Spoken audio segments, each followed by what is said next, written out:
Good day, everyone. I am Gabriel Casen from the Bachelor of Secondary Education, major in English, and is a second-year student.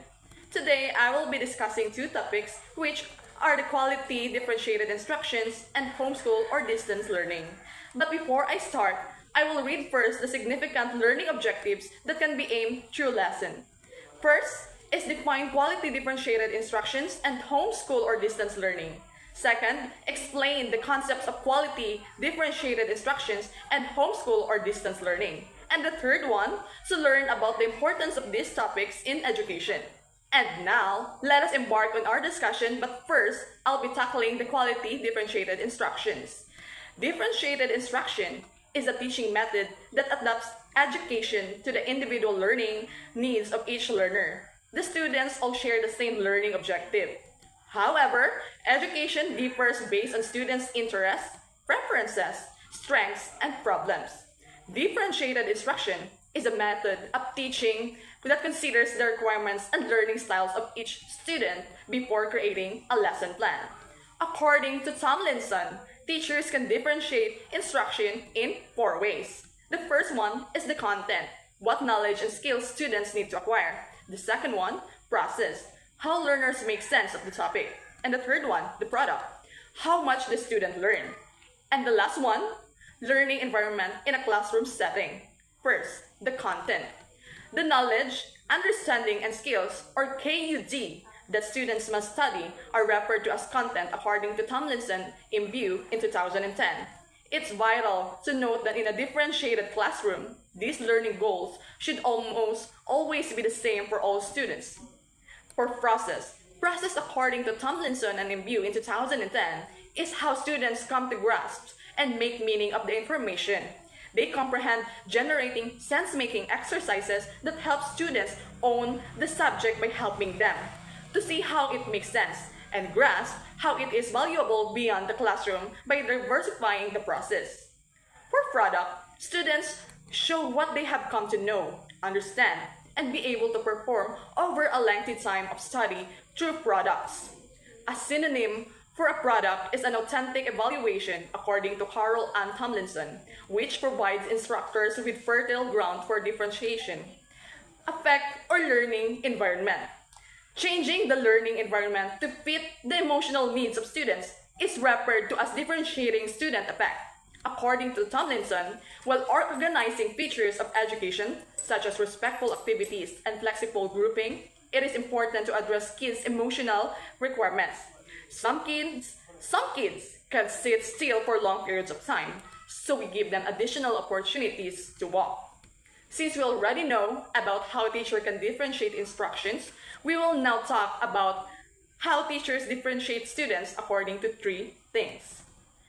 First one is students' readiness. The purpose of readiness differentiation is to make work bit too tough for children at a certain stage of development, and then to offer the assistance they need to achieve the new level of effort. The second one, students' interests. The purpose of interest differentiation is to help students relate new knowledge, understanding, and abilities to things they already know, find fascinating, relevant, and worthwhile. Students or learning profile.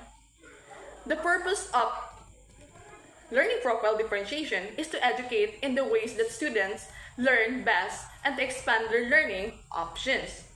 And now, let us move on to our next topic, which is the homeschool or distant learning. So, 3 years ago, people faced the pandemic that allowed students to be homeschooled or had a distance learning to each other. So, what really is a homeschool or distance learning? Distance learning is a way of educating students online. Lectures and learning materials are sent over the internet. Students work their tasks from home, not in the classroom. It is a way at that time to preventing COVID-19 from spreading, and students face adversities while on homeschool or distance learning. There are two main categories of distance learning, which are synchronous and asynchronous. The synchronous means at the same time, and it refers to a real-time delivery style of instruction. It necessitates online live conversation. This is accomplished by the use of technology such as teleconferencing, synchronous learning, is less adaptable than other remote learning methods. While on the other hand, asynchronous, weekly deadlines are assigned to students in groups. They are allowed to work at their own pace. There are greater options for student involvement with asynchronous remote learning. Students can connect with course content outside of planned meetings or classes by participating in online discussions, quizzes, or video comments on their own time. These are the types of distance learning. First one is the video conferencing. Meeting people using videos that connects to internal. So video conferencing allows people to hold virtual meetings and collaborate remotely. I will cite 4 popular video conferencing platforms.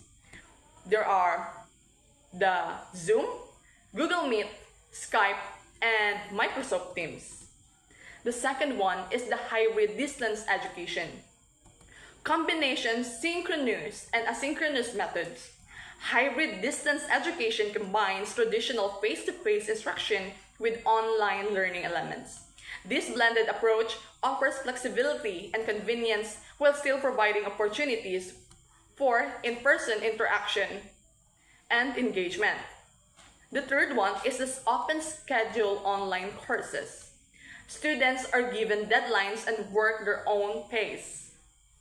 Students schedule online courses offer flexibility and convenience, allowing students to learn at their own pace and on their own schedule.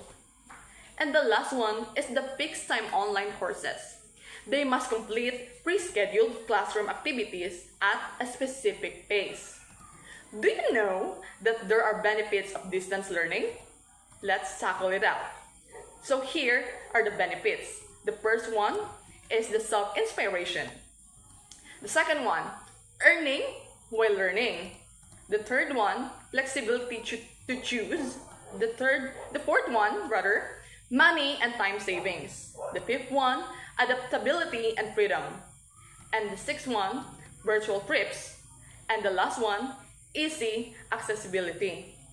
So, that's all for my discussion, and I hope you have learned something on it. Thank you!